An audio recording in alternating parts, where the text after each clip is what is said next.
Welcome to Spark Creators, a podcast that empowers kids to learn, create, and become. This podcast invites creators and entrepreneurs from all over to share their stories and ideas. We believe every kid is creative. It's just a matter of taking that first step and starting now. We hope this podcast can inspire you to create something that makes a difference in the world. If you want to stay inspired, remember to subscribe. You can find us on iTunes, Spotify, and Google Play, or visit us at peachandplumlab.com/podcast.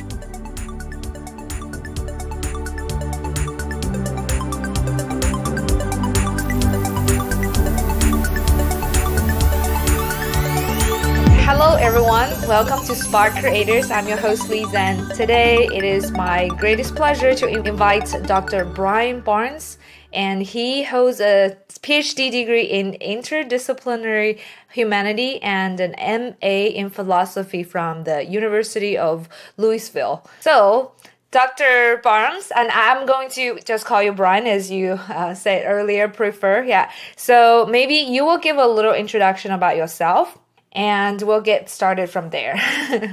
Oh, hey, yeah. Well, thanks so much, Lee, for having me on the podcast. I'm just really excited that you would include me, and it's great. I hope that all of the people out here who are watching your podcast are, really interested in critical thinking, or this will probably get boring really quickly. But I'm interested in philosophy. I'm interested in education. I teach not only at the University of Louisville, but also for the Foundation for Critical Thinking. I teach at a local campus of Indiana University. I teach at a local college called Bellarmine University. So I'm really all over. I teach in Panama twice a year at the Quality Leadership University down there. And my main things that I teach about from my background, as you mentioned, in philosophy and also in interdisciplinary humanities. I also am a veteran of the U.S. Army. I worked for the National Security Agency for a little while at the end of my government service, and so I have some work background in these areas. Actually, just earlier, I was talking to a friend who is a parent, and I was telling him that I'm going to have a chat with you, about critical thinking. And he was like, "Oh, I will definitely check it out because, it sounds very interesting." Yeah. We will start, I think, with the very, beginning part and maybe dive deeper. So hopefully this is very understandable and also approachable, from a parent and kids perspective. So yeah, so hopefully it's very interesting for them. Definitely. Yeah. So I'm a parent of one who's now 19, and so I do have a sense of some of the developmental pieces and how, at least as a parent, you can think about some of those. But I mean, I don't know that I'll have a lot new to offer. I'm certainly happy to.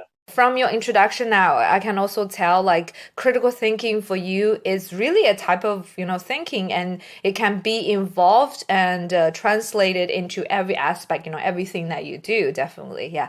But since our podcast, is targeting for kids and parents, I would love to know some of your childhood stories. What kind of kids were you back then? I would say I had a very happy childhood. I wasn't very critical of very much. I was very sheltered and privileged in a number of ways. My father was a journalist. My mother was a teacher. I really cared about education, but I didn't know very much about being educated. I knew about stuff, and I had a lot of content, and I was rewarded when I learned content. And that was terrific for me. But I also just had, I had a lot of interest beyond content. I was interested in process. I was interested in sort of the nuts and bolts of thinking and how it influenced culture and how people might make decisions based upon cultural cues, for example, sometimes without, sometimes unthinkingly. And when I got to college, I started looking into this a lot more, and it took me to Japan for a homestay while I was in college, and that was where I really became super interested in the nuts and bolts and the thinking that went into martial arts. That was one of the things I was there to study, and that's been something that I've continued to work on a lot over my life. I mean, in terms of martial arts practice or skill or whatever, I mean, there are so many really skilled people. When you talk about children working with critical thinking, and parents, that's really a message that I try to give, not only for, I mean, just anybody who doesn't know what's going on here. As soon as children become capable of turning their thinking into an object, of doing self-reflective thinking, metacognition, they should be doing it. They should be thinking about their thinking about everything. If they don't like a food, why don't they like the food? If they don't like an activity, why don't they like the activity? And ask the children to really think about and report on what they observe in their own thinking. That was something that my parents did with me a great deal when I was young, and I'm not sure exactly why they did it, but it is something that has helped me as I've gotten older, and I've tried to work on my thinking processes. We use a shorthand definition. There are longer ones, but I have a shorthand definition of critical thinking if you want me to toss it out. Yes, definitely, because that's my next question. Totally, yeah, totally. So in terms of critical thinking, like how would you define it? And especially you just talked earlier, it is not related to, like mathematical, statistical type of way of calculating, but then as a scholar in this field, yeah, first, how would you define critical thinking, and also why do you believe in critical thinking so much that leads you to this path?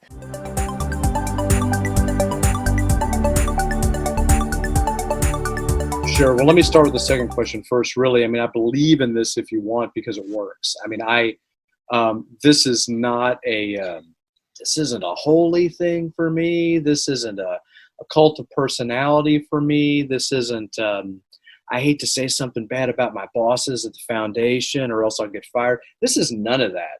This is me as a professional coming to this kind of, in mid-career going, oh, wow, this is a better way to do it. And it's been out there for 40 years, but just people have not been using it in a large part because, my teacher, even though at the foundation, Richard Paul, he's recently deceased. He's the guy who came up with this system and founded the foundation. He's trained a handful of us over the years, including the people who run the foundation now, in his methods. And his methods are very common sense, and they're derived from philosophical classics in the Western tradition, many of which are mirrored in other world traditions, by the way. I mean, simply because they're in the Western tradition doesn't mean that these structures don't apply to thinking across the board.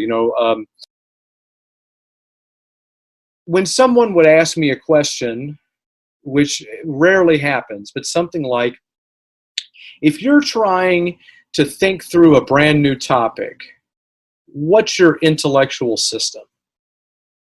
If you have a brand new problem that you've never encountered before, what's your first intellectual move? What do you do? And then what's your second move? And then what are the intellectual structures that you appeal to when you're doing that original thinking that you've never done before, that you have to rely upon whatever you've already got in your head?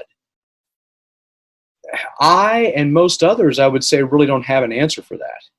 And so what this does is it gives you structures for analysis. It gives you structures for assessment. It gives you structures for intellectual habituation. It gives you structures for bias identification, and if you want, elimination. It gives you structures for building communities of critical thinkers. It gives you structures for infusing critical thinking in whatever discipline you want, right? All those structures are available to this. It gives you structures for designing critical thinking based systems, whether it's in your office or your governmental program or your military unit or your reading group with your buddies, like whatever it might be. So the structures are there, and that's what I really appreciate about this, is that all of the structures are explicit. That's great, because I was just actually about to ask, since you mentioned the structure a lot, whenever like to answer the question, right? Like whenever you approach a new problem, then what would be the basic structure of the type of thinking that you have to go through, right? So you mentioned several, and this is just like basically a guideline. Like it's not the must go through step. Sometimes maybe you generate more thinkings around, or you have other ways you have never analyzed or follow the structure, but you can still use it as part of the thinking, right? That's right. Yeah, critical thinking is based on evidence. Critical thinking is evidence-based thinking, such that you could take the thinking apart and look at the pieces and figure out how precisely you're doing analysis, what its quality is, and then what the intellectual habits are that you're perpetuating within yourself and others. I mean, that, and how that maybe contributes to society at large, or to your job or work environment, or relationships or whatever. So all of that can happen based upon what we're talking about here. With regard to learning this stuff, right? The first issue, as I mentioned before, is self-reflection. And then it's a question of, can I use a couple of basic tools? So if you have other basic tools, for example, I would say, as a scholar of critical thinking, I would say that in the, again, sort of not counting contemporary approaches, for example, from China, India, I'm not familiar with those, although I know there are efforts in critical thinking happening there. I just don't know them in detail at all. But I would say, in Europe, North America, South America, Australia, just for example, North Africa right now too, maybe a little bit. I would say maybe 15, 16 bona fide critical thinking systems. A few of them academic, maybe a dozen of them academic, maybe 4 or 5 that are non-academic, that come from corporate entities or private individuals, all of which are quite functional as critical thinking systems. And I've written about some of this in my dissertation. That's a couple years old now. There are better things out there since then. But at any rate, I think that there's a lot of stuff out there you could use. I'm just saying I like this one because I didn't have any of that. I had a background in the Western tradition, but in terms of, okay, so how do I stop and think about my thinking? How do I improve my thinking in the conversation I'm having right now? I didn't have a lot of good examples for that. I couldn't just point to specific tools that would always work no matter what I was working on to help me do better thinking. And that's why I like critical thinking, because it makes all those moves explicit. It tells, because thinking is always hidden. And so critical thinking makes those moves explicit by showing what they are. And we do that, through writing and speaking and engaging in dialogue and, of course, demonstrating our actions, stuff like that.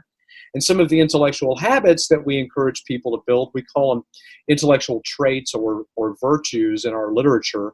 That stuff, if you'll take those intellectual habits seriously, they can help you become a better thinker over time. Just like playing tennis, basketball, push-ups, shooting pool.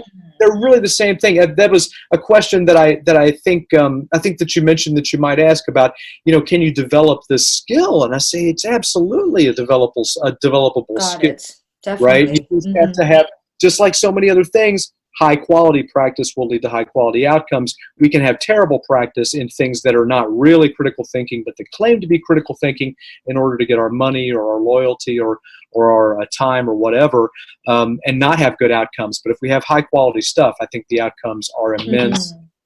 The emergent properties for the human thinker are really outrageous from my point of view, as a person who teaches online classes all over the world, and then lots of classroom face-to-face stuff with all levels of students. I mean, I'm just really amazed with the power of critical thinking if people take it seriously. Yeah. So I hear a lot of, like a background, and even like a lot of things are involved into they are into critical thinking, including the structures, a lot of method you can apply, Western and Eastern philosophy and stuff.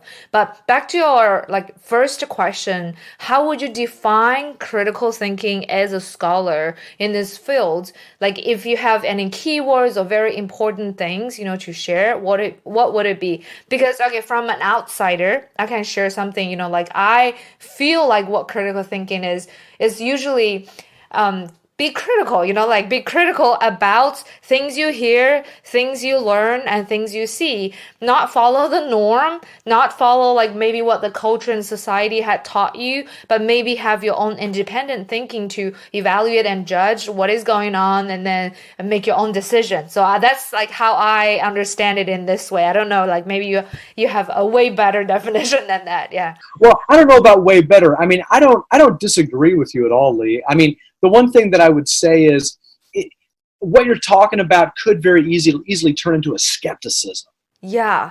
I actually thought maybe critical thinking is related to being skeptical about things and doubting the right answer all the time. Yeah.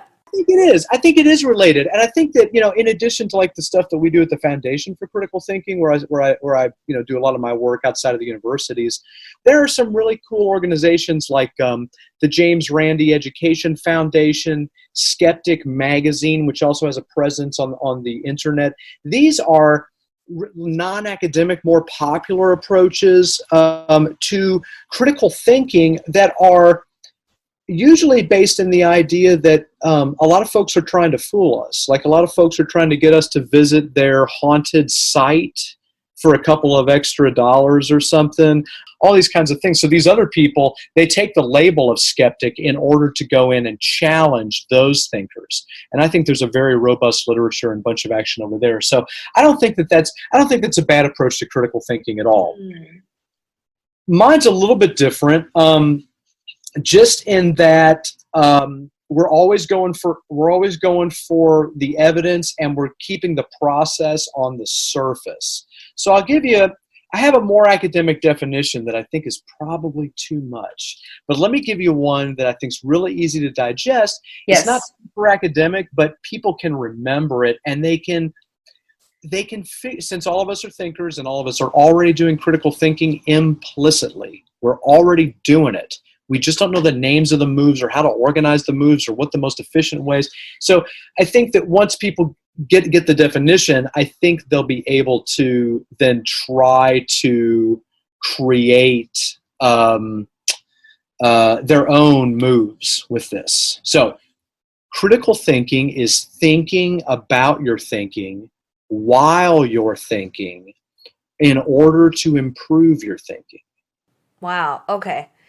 Critical thinking is thinking about your thinking to improve your thinking while you're thinking. All right. Thinking in the process. Yeah. And the thing is, of course, so you're thinking about your thinking. That's the self-reflective part, right? While you're thinking, so that's in real time, because all of us already know about, we get back to the elevator and we go, oh man, should have said something else, right? So we want to be able to do it in real time so we can really be more functional in our communications. And then the goal should always be improving my thinking. And this really takes us to another important difference, I think, between the critical thinking system that I work with from Richard Paul and the other critical thinking systems that are out there. And that's that in order to demonstrate the highest level of critical thinking, most systems will rely upon outcomes. So they'll look at, how many problems could you solve of a certain complexity, etc. Can you use a variety of skills effectively, these kinds of things. We would classify all of this as high-level critical thinking skills, right? There are skills there. But we also make a distinction that's relatively subtle, but it's very important for distinguishing our approach from other approaches. And that is, for us, the highest level of critical thinking is critical thinking that's done with an eye toward fair-mindedness. So from our point of view, that means that I am always going to try to include all available points of view. I'm not going to try to be arbitrary in my decisions about what information is valuable and which isn't. I'm going to analyze everything. I'm going to evaluate everything to the extent possible. And in that way, I'm not just excluding some thinkers or ideas without good reason. I can have a very high skill level, but if my goal is always to win, as opposed to seeking the truth, then we think that's not the highest form of the art, if you will. We would say the highest skill level is someone who always seeks the truth, even if he or she doesn't always find it, as a matter of process. Yeah. And the difference between this type of thinking to what you just said, skepticism, is that when people are being skeptical about things, they can be arguing or just doubting about everything people says, right? Yes, just for the sake they're winning the argument, not say for the truth. Yeah, and I've learned, people sometimes have the tendency to do that. Yeah, but it's very eye-opening to hear that critical thinking is not about you against the social or culture or even other people's thinking. It's about your own thinking. So it's like a battle within your own mind where you realize the way how you think so that you can gather more information to analyze about that thinking in order to improve the thinking. Yeah. Let me just clarify one thing. It is also sort of a battle against society and against others. We have these hidden biases that are in our thinking that we have to learn to pull out, because if we don't do that, they operate like filters, and they cause us to make decisions unconsciously and often irrationally, because we just already know about these kinds of people, or we already know about this issue, or we don't need to examine this again because we're confident without good reason on this or that topic. So that's something that I just want to make clear that we can definitely have those errors in there. So from this, actually, I'm interested in knowing about like what is the difference, do you think, between critical thinking to some kind of analytical thinking or creative thinking? Because all of them are type of thinking where you don't want to be like singular kind of linear way of thinking about one problem. You want to expand your thinking into variety of ways, and then you figure out what is the best or things like that. Yeah, so do you have any opinion about that? Oh, sure. Well, first of all, I would say that, critical thinking contains an analytic aspect. I mean, we want to analyze our own thinking and the thinking of others. I mean, I keep coming back to our own thinking because I know my own thinking the best. I mean, I can lie to myself, but I can also know that I lied to myself, right? Whereas often it's a real challenge to figure out if other people are lying to me, right? Some people are very skilled in this area. And so when I am trying to look at whatever thinking, I can always break it into pieces. And so at a basic, we're sort of going off of maybe a Gestalt approach to analysis, sort of breaking thinking into pieces, analyzing the pieces, and then looking at the ways that they fit together to make the whole, and then what the emergent properties are that come out of that. That's kind of the basic process. And of course, you can do that with any thinking, whether it's your own or others. And in the creative process, you can do things like set specific purposes for yourself. You can explore different aspects of your thinking about an artistic medium. What if instead of always being focused on questions, for example, you spend some time focusing on central concepts or assumptions? What if you took your artistic medium, whatever it is, and you tried different standards for measuring it? What if you try to be as clear as possible, as opposed to being as accurate as possible? What if you explore depth, or what if you explore logicalness, or perhaps it's opposite? I mean, the tools, you can certainly use them for that, and then there are other tools as well. I mean, it's just a matter of taking the time to figure out how you can shift your thinking, because often we don't even do explicit analysis. So that right there can be its own creative process. But when you talk about doing explicit analysis, you end up with an opportunity to look at your creative process and figure out what the pieces are that exists now, and how you can change those pieces in order to be truly creative. I mean, we call it thinking outside the box or whatever, and there are a lot of people that talk about methods for that. But we would say that when I am doing analysis, it's easy if you have a template like we use a sort of this 8-part approach. If you have that, then you can often find pieces that you've never thought about before within your process, because you normally only focus on 2 or 3 parts of this maybe.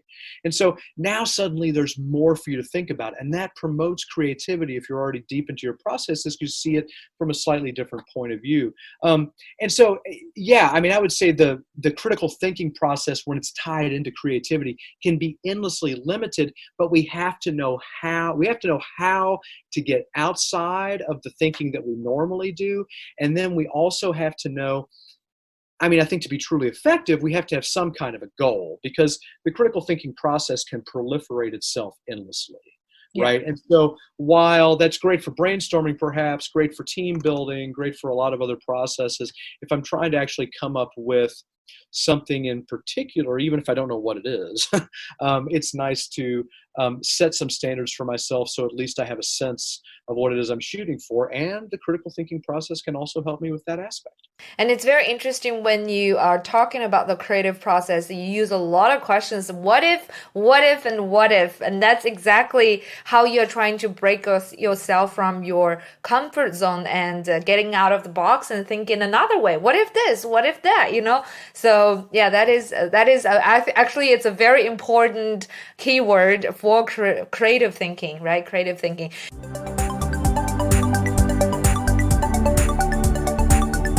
And I can't believe this is actually very interesting, and we are still at the definition part about critical thinking. Now, let's dive into a little more practical aspect, about critical thinking. And if you were say, what can make a good critical thinker, right? So what are some qualities like a person can have in terms of being a good critical thinker? And if like say someone say, oh, I don't think I'm that good at critical thinking, then are there ways like they can train themselves? As you said, they are, but then what are some ways that they can help themselves to get better at critical thinking? Yeah, sure. So one thing I would give you one set of structures that would help answer both questions. And that's what we call intellectual traits. So critical thinkers have characteristics that will help them return to good thinking consistently. So that's really the key. When my thinking gets difficult, can I return to a place in my thinking where I'm stable, and I can then build out from there again? I can start fresh, I can catalog what I've learned, whatever. And then do I have an organized process for sort of keeping up with my thinking, right? Such that I can get the most benefit out of it. So the intellectual traits are characteristics that people can look at. There are lots of structures that go by this name, but again, if people were to go to criticalthinking.org or something like that, they would find, well, actually exactly that, criticalthinking.org, they would find the set of intellectual traits that I'm talking about. There are 8 of them,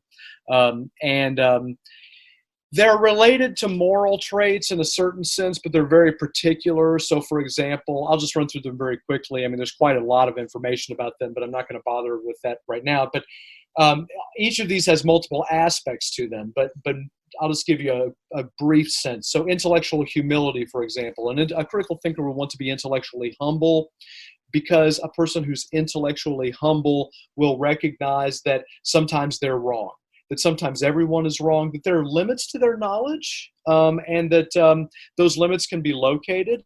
That makes me a better thinker. That's why I would want that, because then I know what I don't know so that I can do a better job learning. So that's something that intellectual humility would provide. Intellectual courage is an idea that sometimes I've been warned as a thinker to stay away from certain ideas because they're dangerous, or that they are absurd, perhaps not worth my time as a thinker. But if I'm intellectually courageous, I would determine those things for myself. I would go ahead and explore those ideas. It doesn't mean I need to act on the ideas in any other way, but it does mean as a thinker, I should reject authority telling me what the best ideas are. Right? Which brings me to intellectual autonomy, right? Critical thinkers are intellectually autonomous. They should be deciding what to think about and when to think about it, which is often very difficult because of the power of authority in our lives and in many cultures, and in many education systems trying to oppress and suppress critical thinking skills. I mean, people go, oh gosh, why aren't these skills taught at an early age? And you go, well, because then it would be so hard to control the people. I mean, it's just so hard to control the people once they display these characteristics, right? So intellectual empathy, super characteristic, right? Because it's not about empathy so much about feeling what other people feel. It's about developing the characteristic of thinking how other people think. Can I mimic other people's thinking to the point where I can do original thinking in their thinking form? And if I can do that, that gives me huge insight into the ways that they think, because I've literally learned to do that myself. That builds intellectual empathy. I literally know how they think, on a given issue. And that really builds a sort of community, right? Critical thinkers want that because it helps me get more deeply into other points of view, particularly points of view that I might find otherwise very difficult to get into if I don't kind of take this approach. Intellectual integrity, a recognition that, I have been wrong and that I am going to be wrong in the future, and that everybody's in the same boat with thinking, right? That thinkers have consistent characteristics. Everyone should be held to those same standards. We shouldn't be playing favorites. I shouldn't say that I can be weak in these areas, but other people can't be weak in these areas, something like that. So intellectual integrity, intellectual perseverance. When I start to become a critical thinker, people will try to shut me down. They don't want me to change. They don't want me to stop participating in the activities. They don't want me to rethink my life. They don't want me to rock the boat in terms of community, perhaps, or the power structure, or whatever systems exist. So they'll try to shut me down, and then the question is, do I get shut down, or do I persist when I'm trying to think something through that it's important, that I believe is important to think through, maybe like my own education. So that leaves me, for us, only two left: confidence and reason, which is the recognition that the best outcomes are going to be accomplished through my adhering to reason and looking at evidence and trying to use those tools for determining what's actually real. And then fair-mindedness, which I mentioned before, which is, trying to keep my own vested interests in check when I'm doing thinking, because it's very, very easy for me to interpret situations such that they represent my own interests as opposed to representing the truth of the situation. Now, what people can do with these characteristics, these traits, is they can have them somewhere and they can refer to them. And then they can ask themselves in self-reflection, well, how'd I do today? In that conversation I just had on the phone, like, did I hit any of these? If you go and look at the literature, often these are presented with their opposites. So we have intellectual humility there, but the opposite of that is intellectual arrogance. And some people are like, well, maybe I don't quite understand intellectual humility. It might be because you are already intellectually arrogant, right? That would be a good reason why you don't understand. And so sometimes people can come to these, if you don't display intellectual integrity, you would display intellectual hypocrisy, which, again, a lot of people are more familiar with some of these other concepts: narrow-mindedness as opposed to empathy, cowardice as opposed to courage. Yeah, because again, they're all intellectual characteristics, but they still take me deciding to do an extra step and to be a thinker, which is different from the other thinkers that are there. Someone who's not going to just accept things blindly, which is, of course, what we're always encouraged to do. Don't rock the boat. Go along till you get along. Fake it till you make it. The critical thinker is skeptical of these things, although all of those characteristics are also sort of offered with the caveat that opposing authority, the penalties for nonconformity, is how we put it in the literature, can be severe. And so thinkers should also think through, like, yeah, okay, I understand. I see through the lie here that the government's telling, but then should I act? Well, maybe the answer is no. Maybe it's excellent from the point of intellectual courage that you saw through the lie. But if then acting on that gets you killed or imprisoned for the rest of your life or something like that, well, then maybe not the best thinking, right? Yeah. So we're not going to always advocate action based upon the thinking, but of course the two are deeply related. That's what people can do. They can do more things. They can do more complicated things, but they can do these two things. They can take their thinking apart into those 8 parts I mentioned earlier, elements of thought, or they can look at these 8 characteristics, intellectual traits, and just compare their own thinking on any given issue or in any given day to these characteristics, and then just see how they did. And if they try to emulate these with regularity, the thinking will improve. Trying to be a person who is consistently concerned about multiple points of view vis-a-vis fair-mindedness will make me a better thinker, even if I don't really care about being a better thinker. Just doing that will make me a person who's more likely to seek alternative points of view and not make a decision until I get a diverse bundle of evidence. That makes me a better thinker, whether I care about doing that or not. Yeah. Definitely, yeah. So you said all these eight module or eight like way methods are listed from criticalthinking.org, right? So people can find it. Yeah. So is there a specific name? Oh, intellectual traits, yeah, for critical thinkers. Yeah, great. So for those who are listening, if you wanted to actually dive deep and also note it down somewhere, we will definitely link all these traits, yeah, in our episode show notes, and also yeah, the criticalthinking.org, the website, yeah, where we are going to find all these things. Yeah, that's great.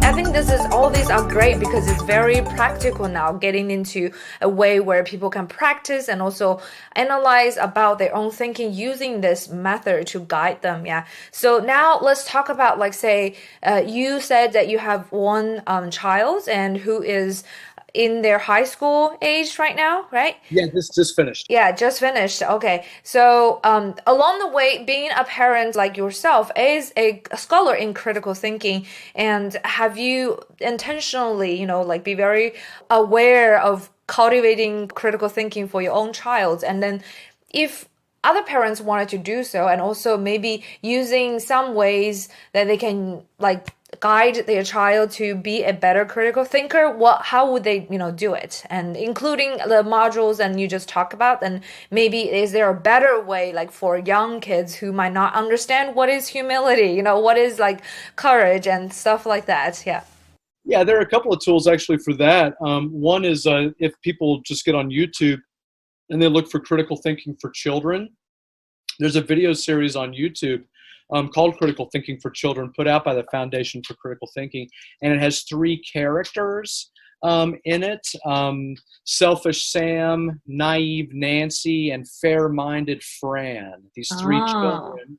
They're elementary school age children, and they each talk about their own thinking in very easy to understand terms, very simple language, and they connect that back to ideas like taking my thinking apart and looking at its pieces and considering other people's feelings and their point of view and using evidence instead of just going with my feelings, these kinds of really basic moves, and it's designed for children. And so I absolutely recommend that because it's free. Definitely. Right? Yeah. And there's a book through the Foundation for Critical Thinking that people could get to follow up with that if they wanted it. But really, I mean, parents can do a lot with that YouTube video, Critical Thinking for Children from the Foundation for Critical Thinking. And it's in multiple parts, but it's quite, I don't know how long it might be total, maybe 20, 25 minutes, but it's very interesting. Another tool, I have a critical thinking comic book series that I developed, and there's a link for that through the University of Louisville Delphi Center for Teaching and Learning, which is our think tank on campus. And they have PDFs where people can reach out and download. Maybe they can download it. Maybe they have to request. I'm not sure. But if teachers or if someone else just wanted those comic books, essentially the comic books, they were written by students and illustrated by students, and they were vetted by the leaders at the Foundation for Critical Thinking for content and for processes. And what essentially the comic books teach people to do is use the critical thinking methods by a color-coded system. So the comic books have a day in the life of a college student, a young college student trying to figure out if he should study or go to a party, something like that. They have different situations. And then they have a color coding system that helps students look back at the actual theory, which is color coded in the front of the book.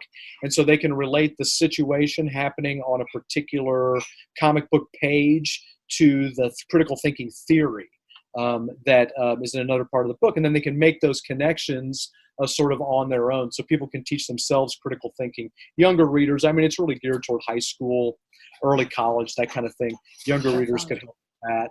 A third thing I would just mention. Yeah, actually, just to repeat it, your comic book is called Adventures in Critical Thinking. Yeah, and can be found on your website, right? Yeah. Louisville Delphi Center for Teaching and Learning is the place. Also, if people go to my LinkedIn page, I'm pretty sure there's a link there to it also. But that would just take you to the Delphi Center, and they might need to request to get the comic books, but I think we have 6 comic books that are just ready to go. Like you can take them to a publisher and just print them.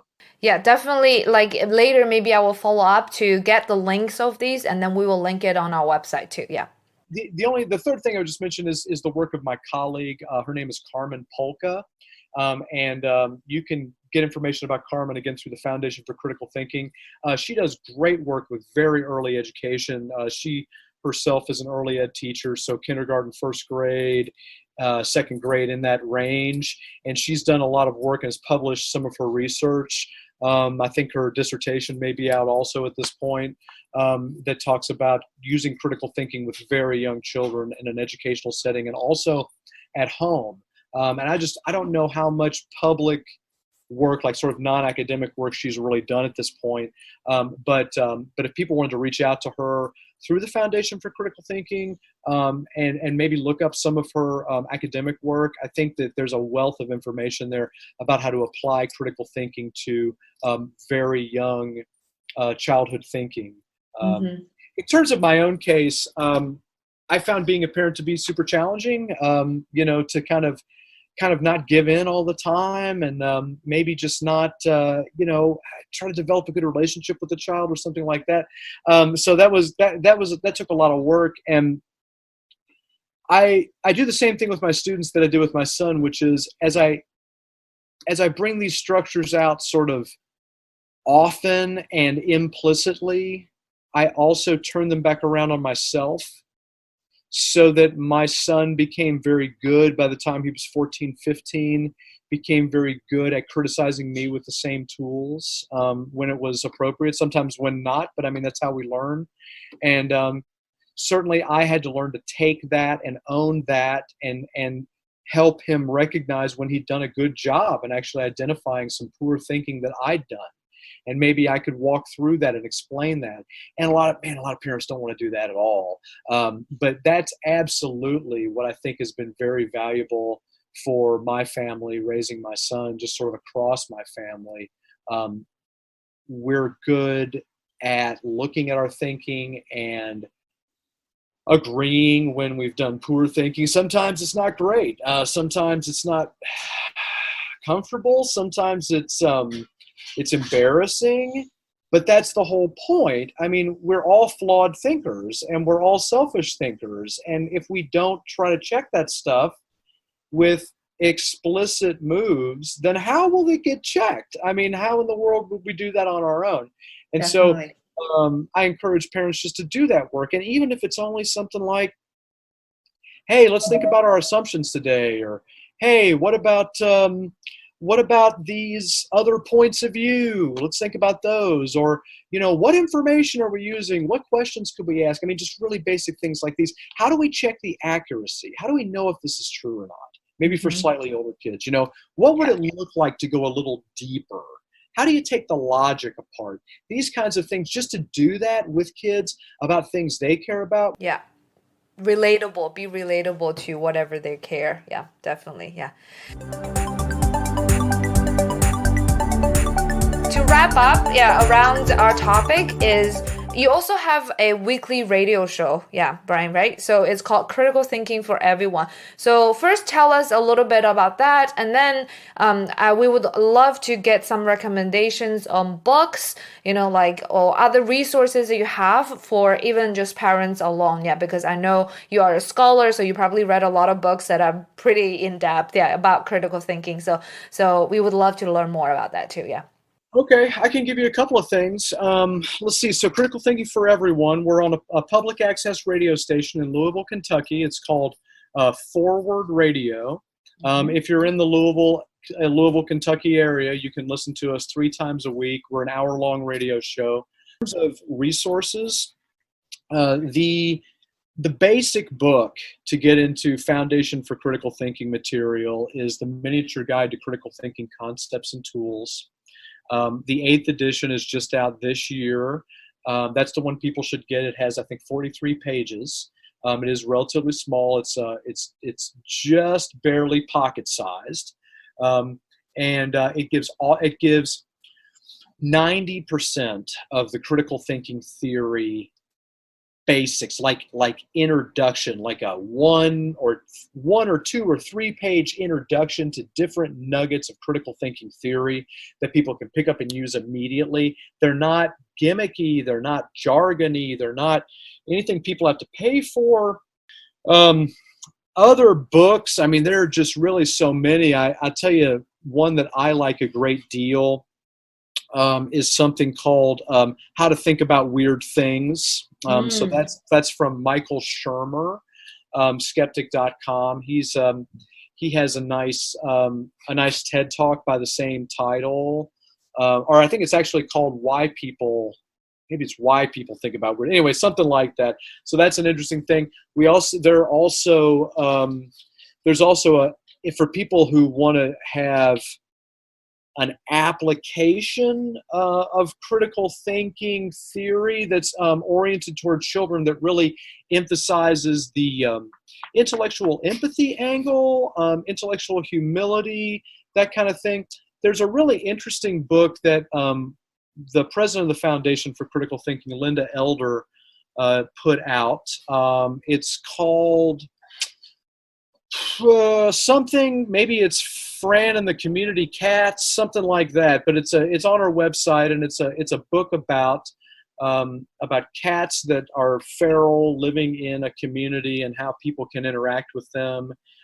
It's a very interesting exploration of that particular, sort of micro social problem, and how people can do thinking, especially how children can do thinking around something like that. And it's very applicable. So that might be something else for people to look at. Just again, for very young readers.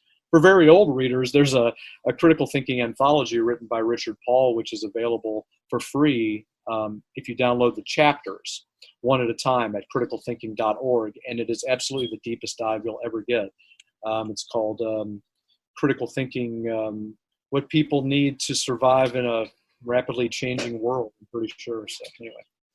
So I don't have all my documents in a row, but they're all really close to what I said, and I can follow up with you about links later. Definitely. And it's already amazing that you remember all of these, including the 8 method in your mind, that you can, spit it out anytime. That is amazing, to hear. That's really good, because again, it's supposed to be thinking about our thinking while we're thinking, and that does require a certain upfront commitment to becoming aware of the structures that we already have, because I would say that everybody can identify that stuff. It's just that we just don't know that it's there. It's like any number of aspects of our humanity. Definitely, yeah.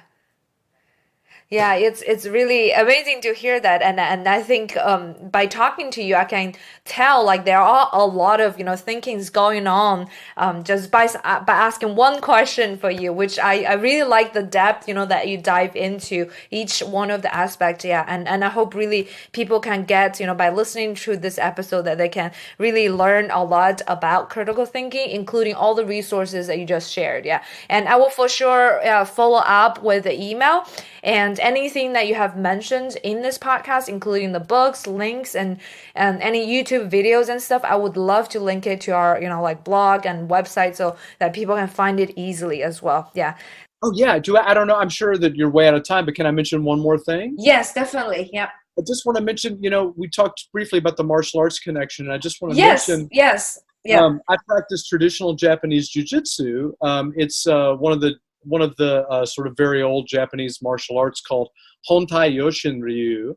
And it is, I've been doing it for about 30 years. And, it is not a system that's based in competition. It's a system that's based in learning principles and applying them to situations. And it's as mental as it is physical. It's been a really interesting place through the years to hone my thinking, because the problems in something like jiu-jitsu or other martial arts, I mean, they can be dealt with in a number of ways. And one of those ways is by thinking them through. And that's those stories are available in a lot of traditions. And I'm really happy it's been very enriching in my life to have this art form that I've been able to practice and sort of be creative with, and to have a lot of camaraderie with around the world, and also be able to use it to improve aspects of my thinking and to help other people do the same thing. So I just want to encourage people to really, whatever physical activities you're involved in, the thinking there can really be profound, and you can get a lot of good life lessons out of doing those activities if you're thinking about your thinking while you're doing it. Yeah, definitely. Yeah. Thank you so much for your time. Thanks for listening to the Spark Creators Podcast at peachandplumlab.com.